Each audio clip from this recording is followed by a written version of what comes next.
शैतानिर्रजीम बिस्मिल्लाहिर्रहमानिर्रहीम। आज जो मैं आपको बतलाने जा रहा हूँ वो है काला इल्म, काला अमल। अब कैसे पता किया जाए या मालूम हो कि काला आमिल कौन है। अब हदीस में है कि काला इल्म करने वाला भी और कराने वाला भी दायरा इस्लाम से खारिज है, जहन्नमी करार दिया गया है। कि जो इंसान को अजियत देते हैं, जो इंसान की जिंदगी को अजियतनाक बना देते हैं। अब काले आमिल आम बैठे हुए हैं, नूरी इल्म वाले उंगलियों पर गिने चुने बैठे हैं कि बहुत मुख्तसर तादाद में बैठे हैं। क्योंकि जब आप तकवे में होंगे तो नूरी इल्म में होंगे। अब नूरी इल्म में भी काले आमिल है। अब काला अमल और नूरी अमल की क्या पहचान है, क्या फर्क है कि अगर नूरी इल्म में भी अगर किसी को अजियत देते हैं, तकलीफ पहुंचाते हैं, तो वो नूरी इल्म भी काले अमल में शुमार किया जाएगा। अब जैसे काले अमल की 3 निशानियां होती हैं, पाई जाती हैं उनमें जो काला अमल करते हैं।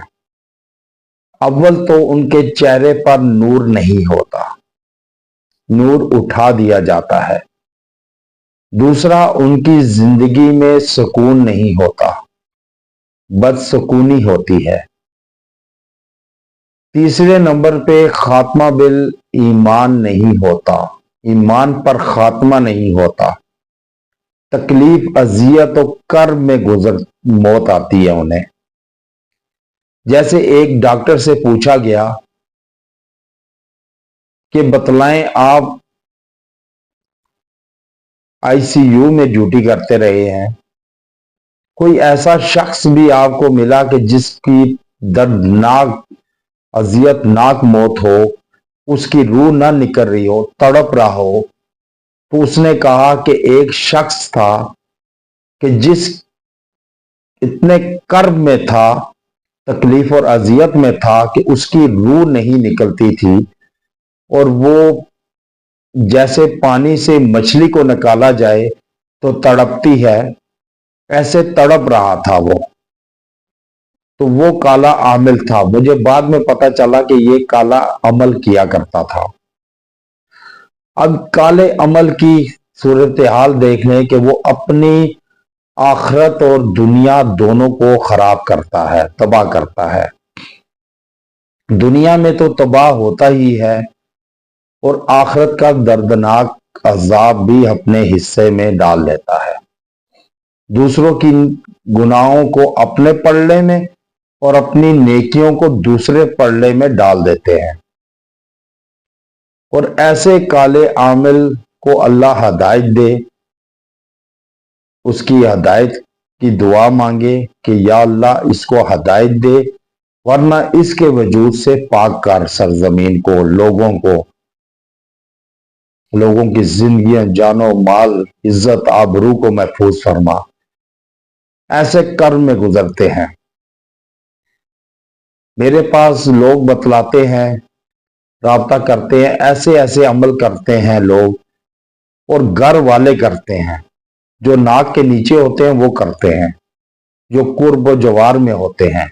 आस्तीन के सांप कहा जाता है कि जिसके साथ आप नेकी करें वही आपको डसता है।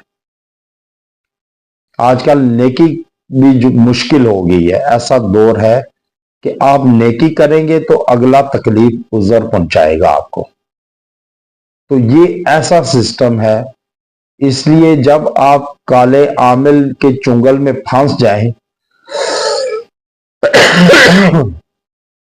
तो आपका जीना मुहाल हो जाए, تو آپ اس وقت پڑھیں دوائے انس کو معمول بنا لیں کہ دوائے انس فجر تا مغرب لازم و ملزوم کر لیں، انشاءاللہ تعالی آپ اس کے چنگل سے نکلیں گے بھی، محفوظ بھی رہیں گے، اور وہ خود اس شکنجے میں آئے گا، اس اذیت دردناک تکلیف میں آئے گا جو آپ کو پہنچانے کے در پہ ہوگا۔